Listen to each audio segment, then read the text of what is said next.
दिल्लीची मला माहित नाही. बघा, मी त्यांच्यावरती बोलू इच्छित नाही. दिल्लीत जाणं किंवा अन्य कुठे जाणं हा त्यांचा अधिकार आहे. देश सगळ्यांचा आहे. पण युतीच्या मला असं कळलं की रात्री त्या नेत्यांना भेट मिळाली नाही, सकाळी बोलवलंय.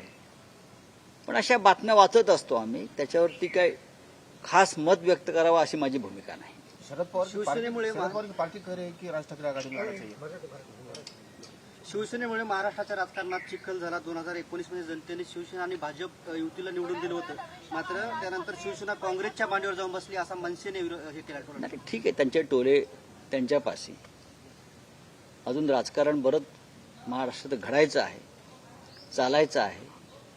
आणि या राजकारणामध्ये उद्धव ठाकरे, त्यानंतर शरद पवार, माननीय शरद पवार आणि आमची जी महाविकास आघाडी काँग्रेसबरोबर आहे, त्या महाविकास आघाडीलाच राज्यात यश मिळतंय या भीतीपोटी हे सगळ्या घडामोडी सुरू केलेल्या आहेत. पण राज ठाकरे अशा वेळी जर महायुतीत गेले तर त्याचा महाराष्ट्राच्या राजकारणावर नेमका काय परिणाम मला वाटत नाही काही परिणाम होईल. प्रकाश काय आंबेडकर कारण आहे? या महाराष्ट्राची जनता अत्यंत सुज्ञ आहे. मुंबईची जनता त्यापेक्षा सुज्ञ आहे. महाराष्ट्रावर चाल करून येणाऱ्या अनेक शाह्यांचा या जनतेनं समाचार घेतलेला आहे.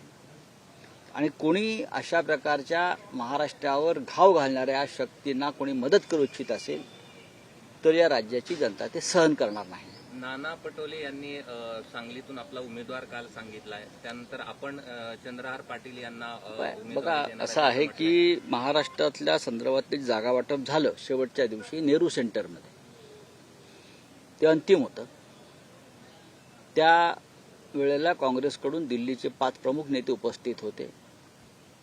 त्यांच्यासमोर या सगळ्या गोष्टी ठरल्या. शरद पवार साहेब पण होते, जयंत पाटील होते, मी स्वतः होतो.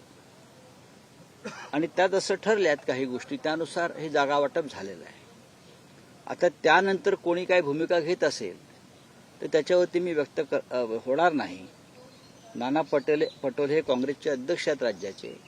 त्यांनी अत्यंत संयमानं बोललं पाहिजे आणि भूमिका घेतली पाहिजे. आमची तयारी आहे एक पाऊल पुढे जाण्याची.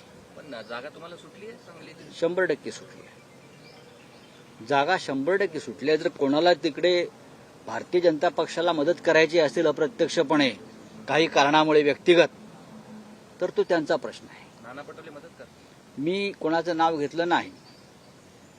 तुम्ही असे प्रश्न विचारू नका. तुम्ही चुकीचे प्रश्न विचारताय. कोणाला जर तिथे अप्रत्यक्षपणे भारतीय जनता पक्षाला मदत करून काही साध्य करायचं असेल तो त्यांचा प्रश्न आहे. आम्हाला भारतीय जनता पक्षाचा पराभव सर्व पातळ्यांवर करायचा आहे आणि तो आम्ही करू.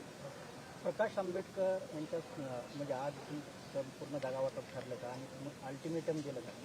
नाही, प्रकाश आंबेडकरांना अल्टिमेटम देण्याचा प्रश्नच येत नाही. ते सन्माननीय नेते आहेत. ते त्यांचा पक्ष चालवतात. ते त्यांची भूमिका मांडतात. वंचित बहुजन आघाडी हुकुमशाही विरुद्ध लढणारा पक्ष आहे. संविधान रक्षणासाठी उतरलेला पक्ष आहे. आम्ही त्यांना आमच्याकडून महाविकास आघाडीकडून 4 जागांची एक प्रस्ताव दिलेला आहे. असे प्रस्ताव कधीतरी मागे पुढे होत असतात. असं काही नाही. आता राजू शेट्टी आहेत हातकणंगलेमध्ये. आम्ही त्यांच्यासाठी एक विचार करतो आहोत की राजू शेट्टी, त्यांचा जो स्वाभिमानी पक्ष आहे तो आमच्याबरोबर राहावा, यासाठी आमचे प्रयत्न सुरू आहेत. त्यांची इच्छा आहे. त्याच्यामुळे ह्या चर्चा साधारण निवडणुकीच्या आधी शेवटपर्यंत सुरू असतात आणि त्या यशस्वी होतील. काँग्रेसच्या वरिष्ठ नेत्यांनी नांदेडची जी जागा आहे काय झालं? त्या जागेसाठी वसंतराव चव्हाण यांचं नाव कुठे? नांदेड. ठीक आहे, चांगली गोष्ट.